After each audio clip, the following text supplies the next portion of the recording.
San Félix permitió que el Libertador tomara control del ejército, reagrupara la fuerza y saliera con mucha más fortaleza a liberar otros países. Así es. Esa es la dicha que tiene San Félix. Por eso tú decías al principio, bastante historia hay aquí. Bastante historia en esta tierra, por supuesto. Hay un calixo que se llama Guayana es, y es un calixo. Explícanos, ya que tú conoces la historia. Tiene más o menos 40 años. Aprovecho para decirle al pueblo de Venezuela, a los que nos escuchan, a los que nos ven, que el calixo fue decretado Patrimonio Cultural Inmaterial de la Humanidad.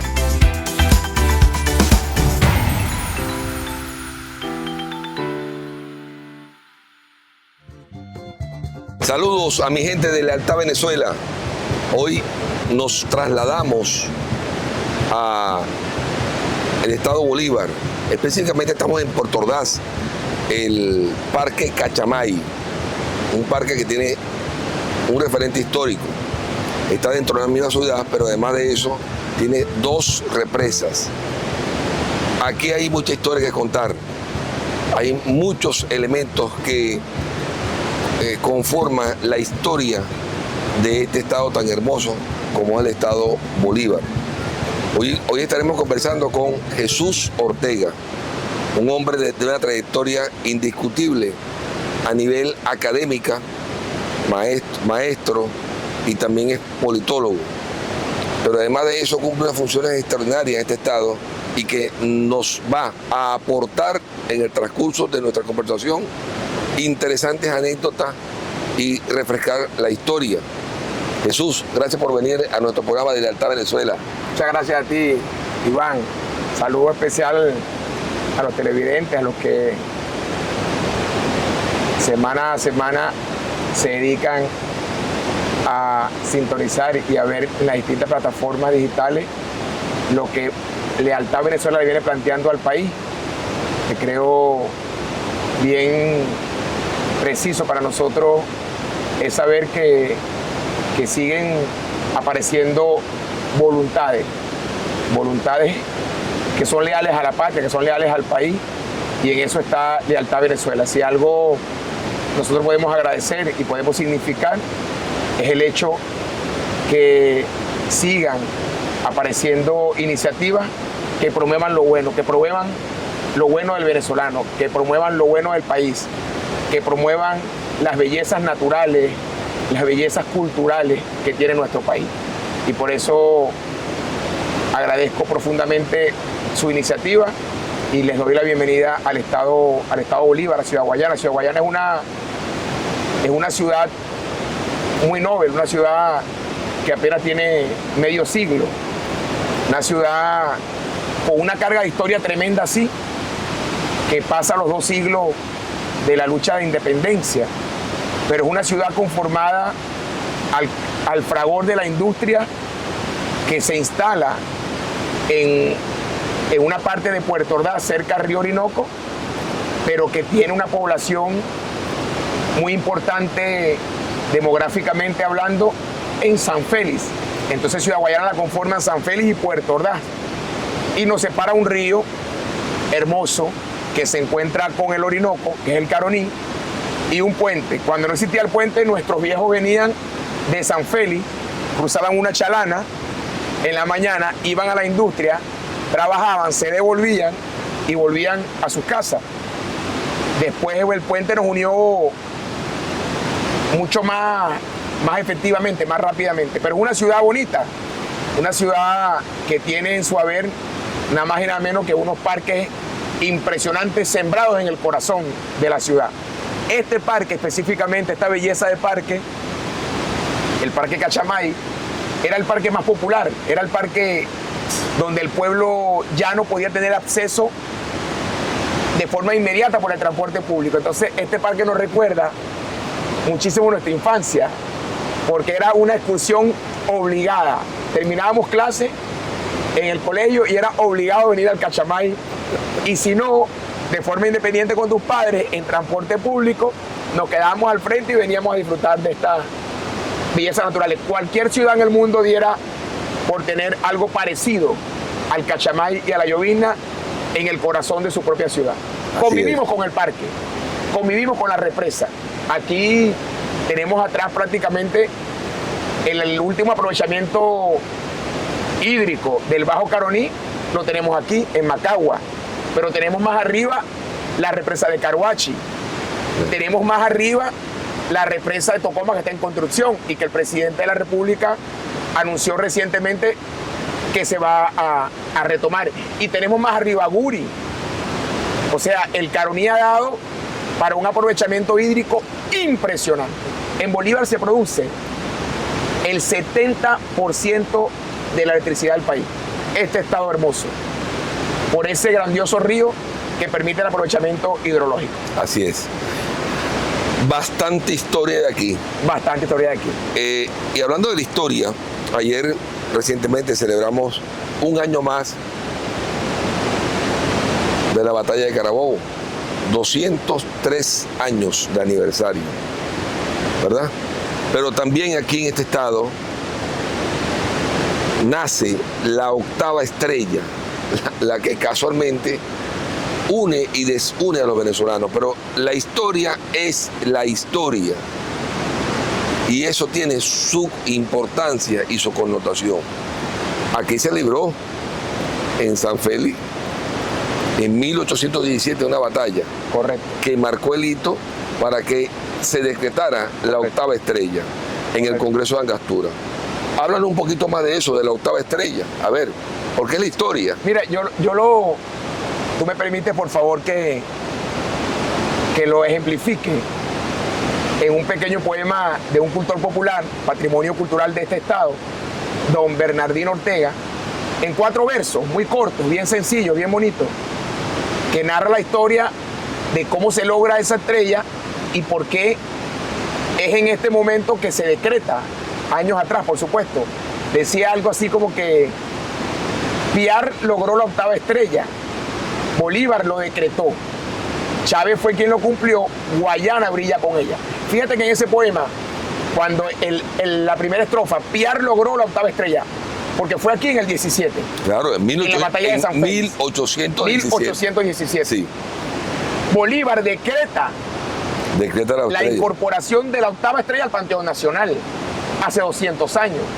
Ese decreto quedó en letra muerta, no se cumplió. No, sí se cumplió. Bueno, no se ejecutó. No. La octava estrella, la historia nos dice, es más, las estrellas de la primera bandera iban en el color amarillo, no en el color azul. Correcto. Y ponen la octava estrella en el color amarillo. Recuerda que es importante que estábamos en Venezuela. Surge la Gran Colombia, no existe bandera, Colombia no tenía bandera, tampoco tenía Perú, tampoco tenía Panamá, tampoco tenía Ecuador. Eso es importante y eso lo hace el Libertador. Correcto. Entonces, la octava estrella, la historia, así lo dice, lo refrenda, fueron colocadas en el color amarillo y estaban las 8 estrellas en color amarillo. Correcto. Pero fue, fíjate, prácticamente en el gobierno del presidente Chávez, donde queda institucionalizada y se incorpora formalmente al pabellón nacional. Un acto que marca un hito en la historia venezolana, porque nosotros, como bolivarenses, era un reclamo permanente de los bolivarenses, como era un reclamo llevar a Manuel Piar al Panteón Nacional. Claro. Porque había, y te lo digo con todo el cariño, Iván, había una sana disputa entre bolivarianos y piaristas. Una sana disputa que la historia tal vez no la narró como debía ser. Piar era un general pardo, a diferencia de los generales de la independencia, de la oligarquía, de los generales de la casta, de los generales de los blancos criollos. Piar era un general pardo, como tú y como yo. Y Piar tuvo en su haber, nada más y nada menos para nosotros, para los que nos escuchan y nos ven, en Lealtad Venezuela, Piar tuvo en su haber capacidad de organizar el primer ejército popular para la batalla de San Félix. O sea, Piar se fue al municipio Piar, hoy municipio Piar, a Upata. Piar se vino a las misiones del Caroní, donde estaban los capuchinos. Piar liberó a los esclavos y los incorporó al ejército. Y con un ejército de campesinos, de indígenas, más los patriotas, Piar derrotó a los españoles aquí, a De la Torre, en el 17, lo que permitió que Bolívar viniera en el 19, a Angostura, hoy Ciudad Bolívar, lo que favoreció la reagrupación del ejército bolivariano, disperso por la pérdida de la Primera República, la Segunda República. Y fue la Tercera República. Se reagrupa el ejército y vamos 7 años después a Carabobo. Correcto. Y expulsamos definitivamente al Imperio Español. Así es. Esa es la dicha de Carabobo. Así Pero es. sin San Félix no hay Carabobo. Sin San Félix no hay liberación del sur. Porque San Félix permitió, vuelvo e insisto, no solamente la liberación de la provincia de Guayana, no solamente la octava estrella. San Félix permitió que el Libertador tomara control del ejército, reagrupara la fuerza y saliera con mucha más fortaleza a liberar otros países. Así es. Esa es la dicha que tiene San Félix. Por eso tú decías al principio, bastante historia hay aquí. Bastante historia en esta tierra, por supuesto. Y fue aquí muy cerca. Ahí nacimos nosotros, al frente del histórico Cerro del Gallo. Pero tendría el Cerro del Gallo. Pero fíjate una cosa, estamos en una tierra tan antigua que nace el macizo guayanés. Estamos en el macizo guayanés. No sabemos si es que comienza el macizo o termina el macizo, pero es una gran parte del macizo guayanés. Y bueno, entonces tenemos la historia del macizo guayanés, de la historia de la humanidad, la historia heroica de nuestros libertadores, la historia de esa octava estrella, pero además de eso, la historia de esta hermosa gente que hoy nos rodea aquí en el estado de Bolívar. Hay una frase muy importante, hay un calixo que se llama Guayana es, y es un calixo. Explícanos, ya que tú conoces la historia. Tiene más o menos 40 años. Aprovecho para decirle al pueblo de Venezuela, a los que nos escuchan, a los que nos ven, que el calixo fue decretado Patrimonio Cultural Inmaterial de la Humanidad. Así. Una belleza. Y vamos a celebrar prontamente el Día del Calixo. Lo va a decretar en los próximos días el presidente de la República. Un pedimento que le hicieron los cultores de Ciudad Guayana. Ese calixo dice: Guayana es rica en oro, hierro y mujer. Ven a mi Guayana y verá lo que ya yo sé. En ese momento, rica en oro, rica en hierro, rico en mujer. No estaba desarrollada la industria del aluminio, por ejemplo, que tiene 2 minas de bauxita en los Pijiguao y recientemente en Piar para producir la alúmina, que es la materia prima para la reducción de aluminio primario. Proceso bien interesante que se da en Venezuela, solo aquí, en Guayana, en CBG Benalum. Es una reductora de aluminio primario que produce esa materia prima en un proceso electrolítico, pero el condicionante es que la materia principal para la producción de aluminio primario es la alúmina, que se deriva del procesamiento de la bauxita, cuyas minas están en Pijiguao y recientemente aquí en el municipio Piar. Pero el calixo comienza diciendo que es rica en oro y hierro. Obviamente, ¿por qué el hierro? Porque ya estaba en proceso el desarrollo de la gran siderúrgica en Guayana. En Guayana se instaló el gran parque industrial de la más pesada industria de Venezuela. Fue aquí, incluso uno de los más importantes en América Latina. Llegó a concentrar casi 100.000 trabajadores. Solo Sidor tenía 20.000 trabajadores. Y obviamente hubo un proceso de explotación del mineral de hierro en Ciudad Piar, que viene en ferrocarril, llega, nutre a Sidor y nutre las otras industrias de la cadena hierro y acero para su procesamiento. Pero es que en el Pao, muchos años atrás, ya hubo explotación de hierro del mayor tenor en el mundo. Una historia bien triste porque quedó el Pao en abandono, pero llegó a ser en ese momento caracterizado por los grandes imperios como la riqueza mayor del mejor hierro que existía con mayor tenor en el mundo entero. Y por supuesto las riquezas del oro. Recientemente fuimos certificados certificado por grandes compañías internacionales como el país con la mayor reserva de oro del mundo. Sí. Guayana lo tiene todo. Y Guayana está llamada a ser, yo lo insisto, he insistido en eso, en la alternativa distinta al petróleo, porque tienen todas las condiciones para hacerlo. Bueno, entonces estamos hablando con Jesús Ortega, un hombre, podríamos decir, de pura cepa, de aquí de Bolívar, de pura cepa. De pura cepa, nacido en San Félix, Ok. del hospital de Guayparo. Bueno, estamos aquí con Jesús Ortega. Seguimos desde otra óptica del Parque Cachamay. Jesús. Lluvia bella. Jesús, una pregunta. Hablamos de esas maravillas que tiene este gran estado, o que tiene Venezuela, porque fíjate bien, el estado portugués produce el 80% de todos esos cereales y granos que se consumen. sí, que se consumen en el país. Tú me dices que aquí en Bolívar tenemos el 70% de la hidroeléctrica, que no es mentira, es verdad, eso es así. Pero una pregunta que a mí me surge, porque en ese momento cuando construyen la canción Guayana es, todavía no estaba, no se había descubierto que había torio, Claro. y otros minerales que son coltán, caseterita. que son también recursos indiscutibles que marcan el mercado mundial. Pero desde el punto de vista ecológico, ¿qué estamos construyendo para el futuro? Para preservar, por ejemplo, este hermoso parque y así la tierra. Mira, el Movimiento Futuro tiene una propuesta ecológica sustentable.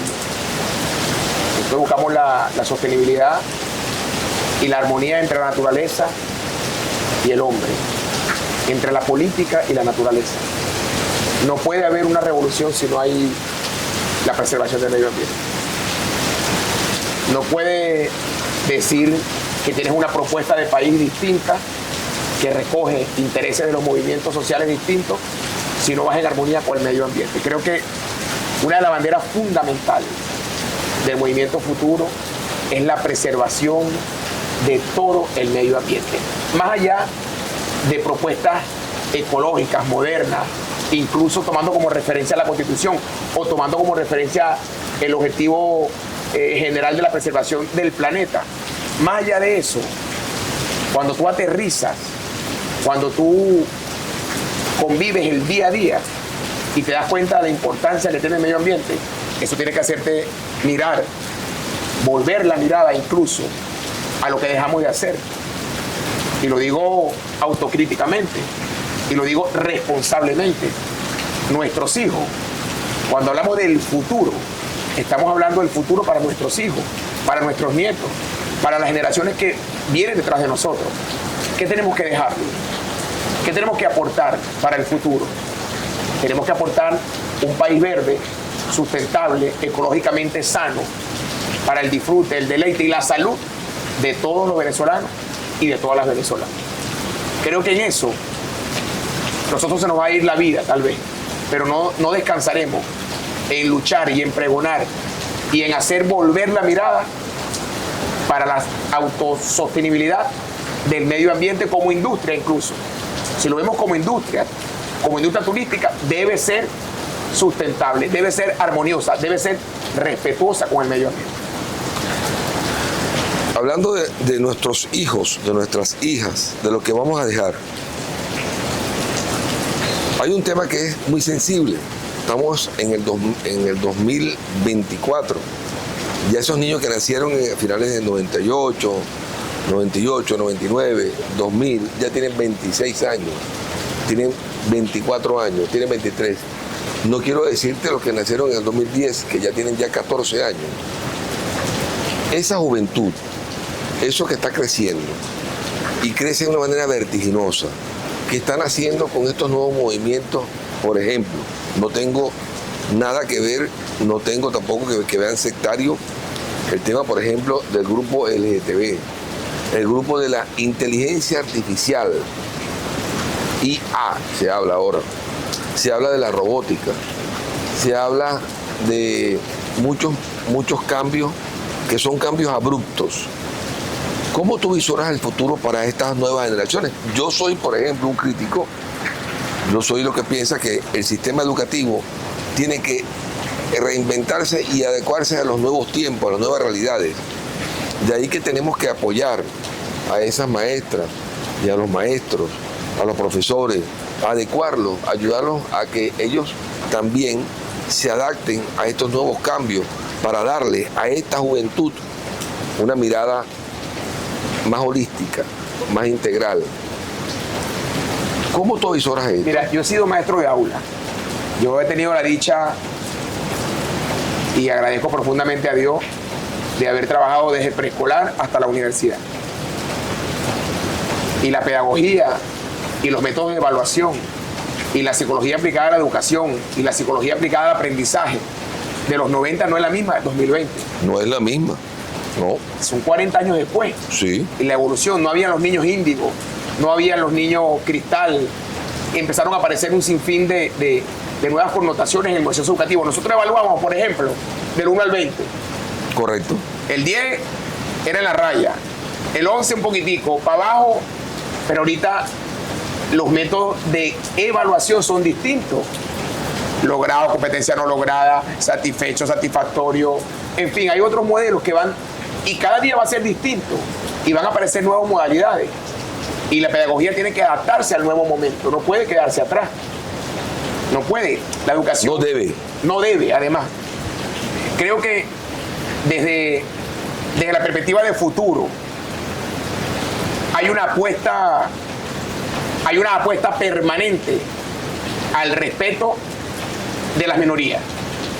Al respeto de las minorías. La comunidad LGTB, la comunidad afrodescendiente, los movimientos campesinos, los movimientos populares son prácticamente el eje central de lucha y de defensa del movimiento futuro. Pero además, futuro, como bien la palabra lo indica, nos conmina a mirar hacia el futuro en tecnología, en deporte, en salud, en economía. La economía digital tenemos que verla, procesarla, la robótica, la inteligencia artificial, en fin.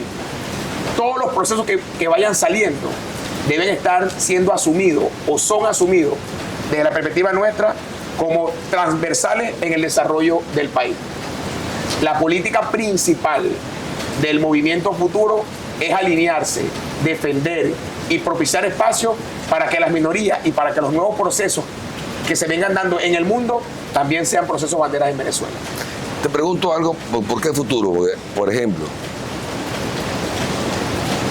¿piensas tú que hay unas élites que no vemos o los hilos del poder que están trabajando para reducir de alguna manera a la población? Por ejemplo, si la inteligencia artificial, si la robótica viene a sustituir espacios de la mano del hombre calificada, entonces esos son espacios de trabajo. Y así, por ejemplo, ¿cómo se reproduce? Dios creó al hombre y creó a la mujer. Mira, yo creo que después de la pandemia, la lección que nos deja el mundo, a todos los que habitamos este planeta, es que no hay nada que pueda sustituir al hombre en su esencia, a la mujer en su esencia, al trabajo como el arte de producir bienestar social. Eso creo que es inaplazable. Pero la pandemia nos dejó una enseñanza de mirar la esencia del ser, de mirarnos por dentro, de descubrir las potencialidades internas y ponerlas a su máxima expresión. Cuando nos circunscribieron a la casa, cuando nos metieron presos en las casas, en los apartamentos, en los campos, en las ciudades, que no podíamos salir, creo que esa experiencia... Eso se llama arresto domiciliario. Ese arresto domiciliario nos obligó a mirarnos por dentro. Y a mirar que puede una sociedad, por muy moderna que sea y por muy avanzada que sea, subordinarse ante un efecto de una pandemia que paralizó prácticamente el mundo, pero no paralizó el desarrollo emocional y el pensamiento y la elaboración de las capacidades, y por eso están surgiendo tantas novedades en robótica, en ingeniería artificial, producto. No, ya eso venía. Ya eso venía. Se perfeccionó, avanzó mucho más. Dimos a demostrar, y también se dio a demostrar en el sistema educativo, por ejemplo, que la parte, la utilización de la vía remota a corta distancia y produce efectos significativos. O sea, la utilización de la utilización de la inteligencia artificial o de los medios de tecnología, cuando tú lo pones al servicio del hombre, y el hombre utiliza esa herramienta, se habla de entonces de una perfecta concordancia para optimizar los resultados y optimizar también el trabajo. Por ahí entonces la importancia del tema de las herramientas tecnológicas, que tenemos que ponerla al servicio del hombre, no para que sustituya al hombre. Correcto. Y ahí entonces es un trabajo que tenemos que hacer en el sistema educativo. Y creo que Venezuela está bien enrumbada en eso. Además, Venezuela viene de atravesar momentos bien difíciles. Ok, hablando de momentos difíciles, la humanidad vivió momentos difíciles, críticos, pero también Venezuela en particular vivió un momento difícil. Vivimos una agresión que fue pública, notoria y comunicacional, que fue el bloqueo que obstaculizaron los bienes y servicios el gobierno de los Estados Unidos contra nuestro país, que se llama Venezuela. Tierra de héroes, tierra de hombres grandes. Venezuela fue bloqueada. ¿Crees que algún venezolano estuvo de acuerdo con eso? Con el bloqueo. Una élite de la plutocracia venezolana. Una pequeña élite de los ricos en la política, que pretendieron que asfixiando al pueblo venezolano se iba a doblegar. Una pequeña élite plutocrática que pensó que la sanción y el bloqueo iba solamente a afectar a 3 o 4 personas del país, a un presidente, a un vicepresidente. Unas sanciones que pusieron a prueba, como tú decías, la lealtad. Si bien el movimiento Lealtad Venezuela surge como un movimiento nacionalista venezolano, la lealtad del venezolano estuvo superior a los intereses de una minoría que buscaron asfixiar el país. No lo pudieron ni lo podrán. Primero porque Venezuela lo tiene todo. Con el respeto de los demás países, Venezuela fue una tierra bendecida por Dios. Venezuela puede levantarse así por los recursos naturales y minerales que tiene y por la gallardía, ese es el término que me gusta utilizar, de la resiliencia que tiene el venezolano para inventarse y salir adelante. O sea, creo que este país, alguien decía recientemente que si nos hacen un ADN a nosotros, seguramente van a encontrar el parentesco directo con los libertadores, con los indígenas, con los que lucharon contra los imperios. Y aquí estamos, parados, mejorando, recuperando y avisorando un mejor futuro para todos y para todas. Sin duda alguna que fue un cambio disruptivo, abrupto, complejo, ambiguo. Y yo estoy seguro que de ahí sacamos grandes enseñanzas, y esas grandes enseñanzas nos dio también la oportunidad que nos permitió visualizar de manera más objetiva estas grandes realidades que aporta nuestro país.